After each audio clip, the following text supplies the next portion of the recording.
안녕하세요. 오늘은 1월 25일에 있었던 창락교회 송순선 목사님 설교를 함께 다시 한번 깊이 들여다보는 시간입니다. 이미 들으셨던 분들도 계실 텐데 그날의 은혜를 다시 한번 곱씹어보는 시간이 되면 좋겠습니다. 디모데후서 2장 9절 하나님의 말씀은 매이지 아니하니라. 이 한 문장이 계속 귓가에 맹돌더라고요. 네, 맞아요. 이 설교가 던지는 질문이 아주 근본적이면서도 굉장히 역설적이죠. 복음을 전하는 사람이 감옥에 갇히고 온갖 방해를 받는데 어떻게 하나님의 복음은 오히려 더 힘있게 퍼져나갈 수 있는가? 바로 이 질문에서부터 이야기가 시작됐습니다. 그렇죠. 상식적으로는 사실 잘 이해가 안 되는 부분이기도 해요. 그럼 바로 그 첫 번째 단추부터 한번 꿰어보죠.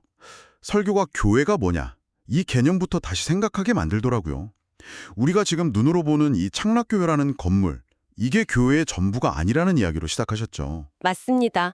신학적인 용어를 빌리자면 가시교회, 그러니까 눈에 보이는 교회와 불가시교회, 눈에 보이지 않는 교회를 설명하셨어요. 눈에 보이는 교회는 어쩔 수 없이 불완전하죠. 그 안에는 믿지 않는 사람도 섞여 있을 수 있고요. 네네. 하지만 진짜 교회, 그 보이지 않는 참된 교회는 사람이 만든 어떤 제도나 물리적인 힘으로 절대 파괴할 수 없다. 이 결론으로 이어지는 겁니다. 아, 그 예시로 두셨던 북한의 봉수교회나 칠골교회 이야기가 저는 정말 인상 깊었어요. 아니, 체제 선전용으로 만든 가짜 교회인데 네. 그 안에 진짜 하나님을 믿는 사람들이 몰래 성경을 찢어서 읽는다. 와, 이건 정말 어떤 상황에서도 하나님의 진짜 교회는 살아있다는 걸 너무 생생하게 보여주는 것 같아요. 바로 그 지점이죠. 겉모습은 분명히 체제 전전이라는 다른 목적을 가지고 있지만 그 안에서 숨쉬고 있는 그 믿음, 그 영적인 연결망, 그게 바로 불가시 교회의 힘이라는 걸 보여준 겁니다. 외부의 어떤 통제나 억압으로도 묶어둘 수 없다는 거죠. 교회의 본질은 묶일 수 없다.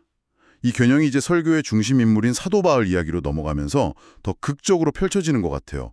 복음을 전하다가 감옥에 갇혔는데 보통 그러면 이제 복음 전파는 끝났다 이렇게 생각하기 쉽잖아요. 그렇죠. 위축되어야 정상이겠죠. 그런데 빌립보서 1장 12절을 통해서 정반대의 이야기를 하잖아요.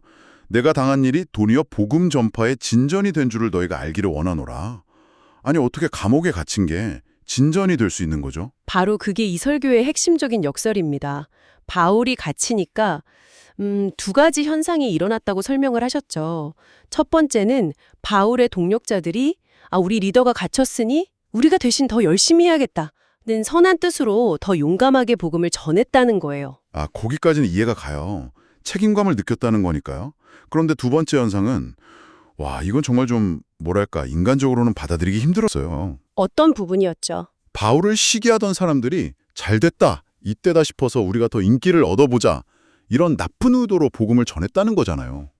저 같으면 감옥에서 그 소식 들었으면 막 화가 치밀었을 것 같아요. 저 비열한 인간들 하면서요. 네, 대부분 그럴 겁니다.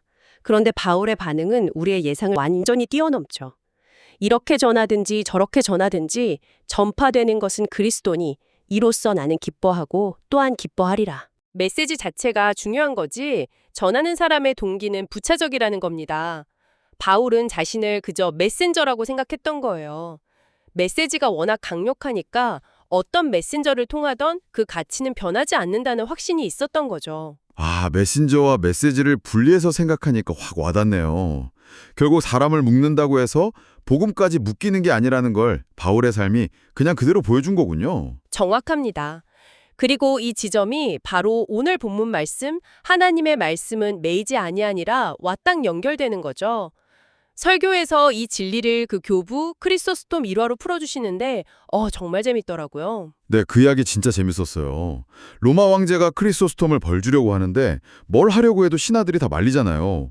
독방에 가두십시오 하니까 신하들이 폐하 안 됩니다. 그러면 하나님과 교제할 시간이 많아졌다면서 더 좋아할 겁니다. 그렇죠. 그럼 흉악범들이랑 같이 가더라 하니까 또 말리고. 복음 전할 대상이 생겼다면서 그들을 다 신자로 만들 겁니다 이러면서요. 맞아요. 결국 황제가 폭발해서 그럼 죽여버려 하니까 신하들이 경악을 하죠.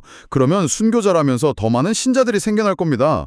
와, 이거는 사람을 가둘 수는 있어도 하나님의 말씀은 정말 가둘 수가 없다는 걸 이보다 더 잘 보여줄 수는 없는 것 같아요. 맞습니다. 사람의 몸은 가둘 수 있어도 그가 품은 사상이나 신념은 결코 가둘 수 없다는 거죠. 현대적인 예시로 언급된 영화 신의 악단 이야기도 같은 맥락이고요. 기독교 찬양단을 감시하던 북한 군인 2명이 오히려 그 찬양에 감화되는 과정, 억압하려던 사람이 도리어 그 메시지의 포로가 되는 역설이죠. 자, 그런데 여기서 이런 질문이 생겨요. 그리고 아마 설교 들으시면서 많은 분들이 비슷한 생각 하셨을 거예요. 어차피 하나님의 복음은 이렇게나 강력해서 알아서 다 퍼져나가는 거라면 굳이 우리가 애쓸 필요가 있을까? 네, 아주 자연스럽고 또 중요한 질문입니다. 그냥 가만히 있어도 하나님이 다 하시는 것 아닌가 하는 생각이 들 수 있거든요. 그렇죠. 설교는 그 부분도 놓치지 않았습니다. 예수님께서 하신 누가복음 19장 40절 말씀을 인용하셨죠. 만일 이 사람들이 침묵하면 돌들이 소리 지르리라. 아, 그 말씀이요. 그러니까 우리가 안 하면 하나님은 돌멩이라도 사용해서 당신의 일을 하신다는 의미군요. 바로 그겁니다. 이 말씀은 너희가 안 해도 되니 가만히 있어 이게 아니에요. 오히려 정반대죠. 이 위대한 역사는 너희가 하든 안 하든 반드시 이루어진다. 그러니 누가 그 영광스러운 역사의 쓰임을 밟겠느냐? 이 질문인 겁니다. 아, 선택의 문제라는 거군요. 네. 그 영광스러운 일에 동참할 기회를 놓치지 말라는 강력한 촉구인 거죠. 우리가 복음을 전하지 않으면 하나님은 다른 사람, 다른 교회를 통해서라도 당신의 일을 이루실 거라는 점을 분명히 하셨습니다. 그러면서 로마서 11장에 나오는 원줄기였지만 잘려나간 유대인들처럼 되지 말라고 권면하신 거군요. 맞습니다. 물론 복음을 방해하는 악한 영의 역사도 분명히 존재하죠. 마음을 혼미하게 하고 들은 말씀을 빼앗아 가기도 하고요. 하지만 설교의 결론은 아주 단단합니다. 그 모든 방해보다 하나님의 복음이 가진 생명력이 비교할 수 없을 만큼 강하다는 겁니다. 그래, 대목에서 나온 아스팔트를 뚫고 피어나는 민들레 비유가 정말 잊히지가 않아요. 딱딱하고 생명 하나 없을 것 같은 그 아스팔트 틈을 비집고 노란 꽃이 피어내는 그 모식, 그게 바로 모든 장애물을 뚫고 나아가는 복음의 힘을 보여주는 그림 같았어요. 그렇죠. 그 민들레의 생명력은 환경이 좋아서가 아니라 씨앗 자체에 내재된 힘이잖아요.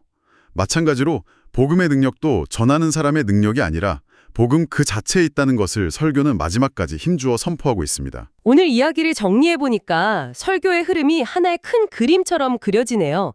첫째, 참된 교회는 건물이 아닌 사람들의 모임이고 어떤 핏방으로도 파괴될 수 없다. 둘째, 복음 전파는 방해받는 것처럼 보일 때 오히려 더 크게 확산되는 역설적인 힘을 가지고 있다. 네. 그리고 그 모든 일의 근본적인 이유는 바로 하나님의 말씀은 결코 매이지 않기 때문이다. 맞습니다. 완벽한 요약입니다. 그래서 이 설교는 우리에게 하나의 도전이자 초대로 다가오는 것 같아요. 이 위대한 역사는 반드시 성취될 텐데 문제는 나는 그저 구경꾼으로 남을 것인가 아니면 그 역사에 동참하는 도구가 될 것인가 하는 것이죠. 거절당할 것에 대한 두려움을 넘어서 이 생명의 말씀을 전하는 일에 동참하라는 강력한 부르심이었습니다. 설교 속 아스팔트를 뚫는 민들레 비유가 계속 마음에 남는데요.